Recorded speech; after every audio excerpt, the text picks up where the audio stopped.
In 1881, a young woman was born without eyes. Over her lifetime, she began to speak about the future. Things she said would happen would actually happen, days, years, and even decades later. How is this possible? What did she see that we don't see? In this video, we'll be exploring the life of one of the most beloved saints of the 20th century.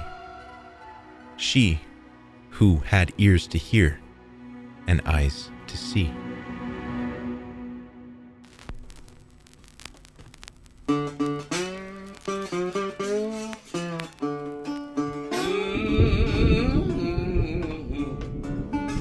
Matrona Dmitrievna Nikonova is born in 1881 in the village of Sebino.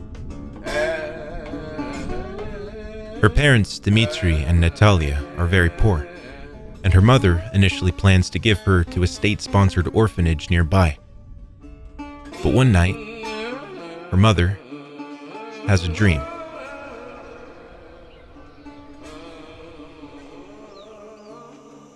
In which she sees a white bird with the head of a young girl, whose eyes are closed.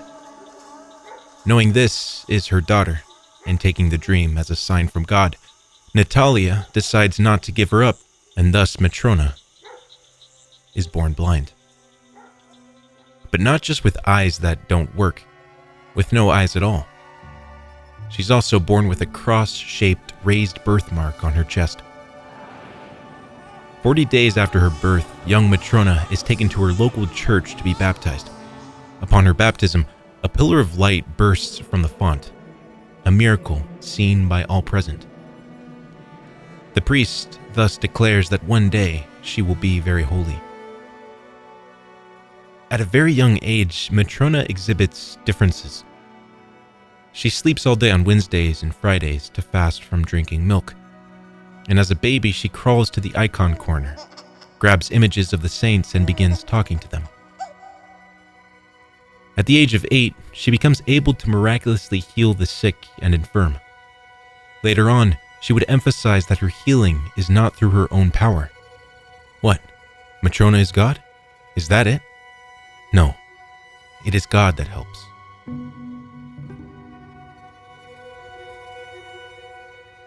Much of her time is spent in church, and those who she heals usually leave food for the family in their gratitude.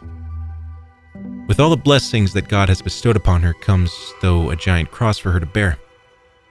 She's teased by other kids in the village because of her blindness, and eventually her mother takes her out of school to avoid the abuse. But the consequence of this is that Matrona never learns to read. She remains illiterate her whole life. Her mother, feeling pity for her, sometimes says, "You are miserable, my child." Surprised, Matrona responds, "I'm not miserable. It is my brothers Vanya and Misha who are miserable." Because in this, she can see that God has blessed her with what is beyond our earthly standards. At the age of 17, she loses the use of her legs and is wheelchair-bound. But all of this suffering gives her a great love for the needy, the sick, the downtrodden, and prepares her soul to be a light of faith in the suffering that will soon come to her homeland. Because like the smell of rain before a thunderstorm, it is in Matrona's teenage years that she sees the incoming revolution in Russia many years before it even happens. Churches will be robbed and destroyed, she says. People will be persecuted.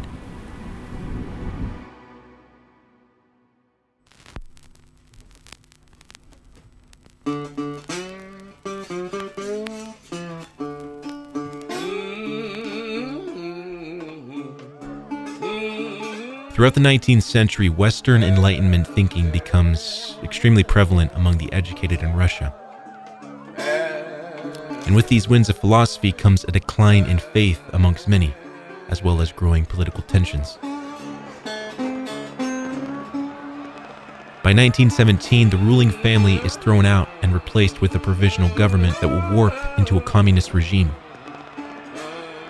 With an atheistic government in power and revolution in the air, Orthodox Christianity quickly becomes an enemy of the state. Churches are closed, priests are murdered. And like the persecution of past, many lose their faith.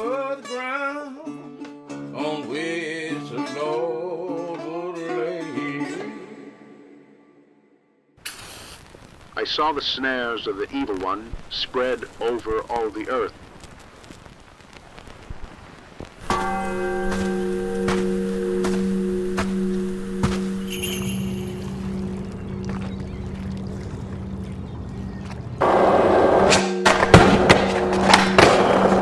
And I groaned, saying, "Who can escape such snares?"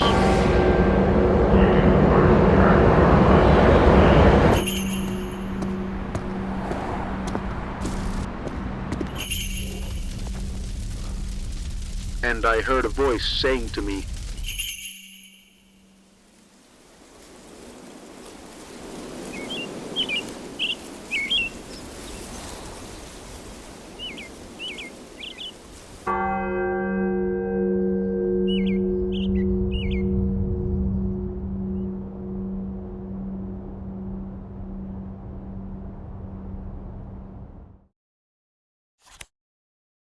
Matrona is 36 when revolution breaks out.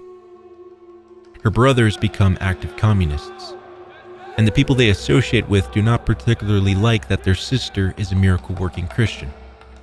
And thus, out of pity for her own family, she leaves Sebino in 1925 and goes to Moscow. Here, she's forced to move constantly to avoid the Soviet authorities. She becomes a homeless wanderer. But thanks to her closeness to God, she is able on many occasions to escape arrest.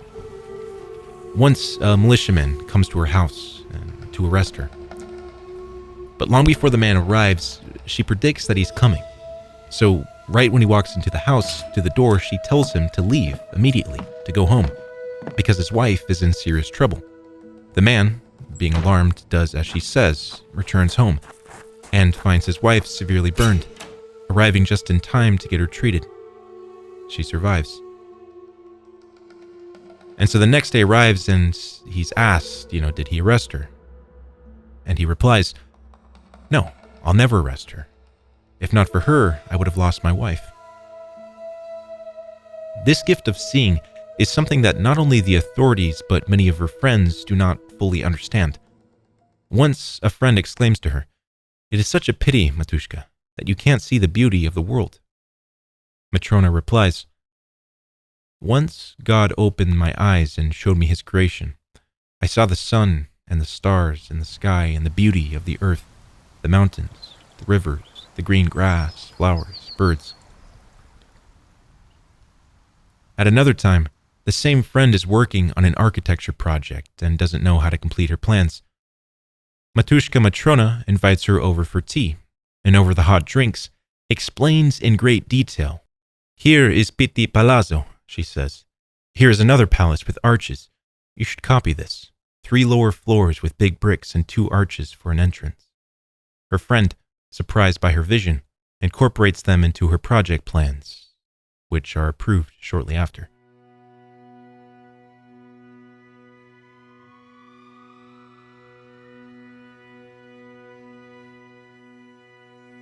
Matrona's routine consists of ministering and comforting people throughout the day. And at night she keeps vigil, rarely sleeping.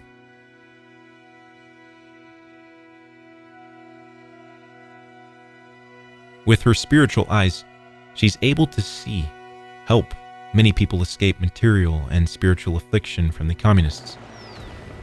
In 1940, she prophesies that Russia will be at war with the Germans and will win, but only after heavy losses. And she often sees what is happening on the front lines of World War II and consoles families who have loved ones there. One of the many places Matrona lives is with her friend, Zenaida, the same one she helped with the architecture project. Zenaida would later say about this time, "Matushka Matrona fought for every soul that came to her and won. She never once complained about the difficulties of her labor. I cannot forgive myself for never feeling sorry for Matushka, though I saw that she had a very hard time, sharing the burden of each of us The light of those days still warms me. Icon lamps were lit in the house, and Matushka's love and peace penetrated the soul. There was holiness, joy, peace, and blessed warmth at home.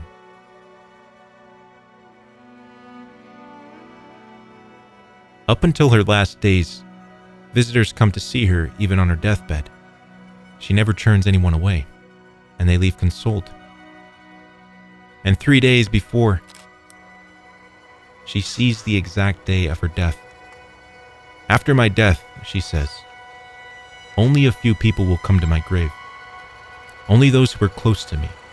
And when they die, my grave will stand forlorn. Rarely will anyone come. But after many, many, many years, people will learn about me, and crowds will come for help in their sorrow, asking me to pray to our Lord God, and I will hear and help everyone.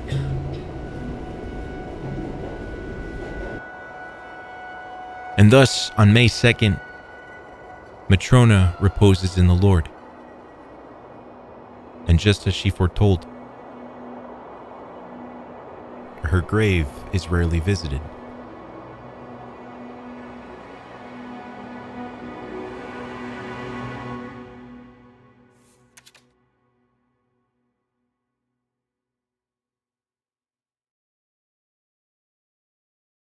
We hear a story in the Gospel of John about a blind man whom Jesus and his disciples walk by.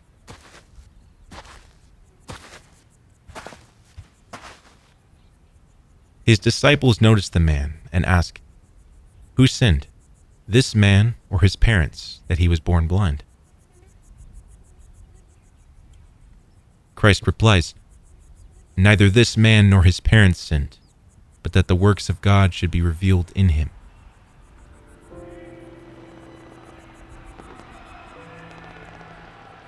The Russians suffered bitterly under communism, but God always provides lights to look to in dark times. This atheistic, power-hungry state would stop at nothing to eliminate those whom they viewed as weak or disillusioned from their system. Yet at every turn they were outperformed by someone who was blind, crippled, and illiterate. She reminds us that all the suffering, all the difficulties of this world are temporary, that the true goal is to attain the kingdom of heaven.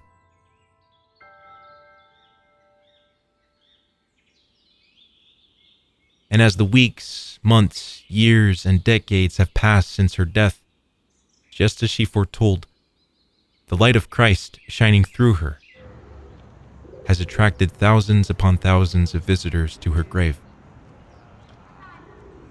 becoming one of the most popular pilgrimage sites in Europe. Before her passage from this earthly sojourn, she said, come to me all. Tell me about your troubles as if I were alive, and I will see you and hear you and help you. All those who ask me for help, I will meet after their death. Everyone.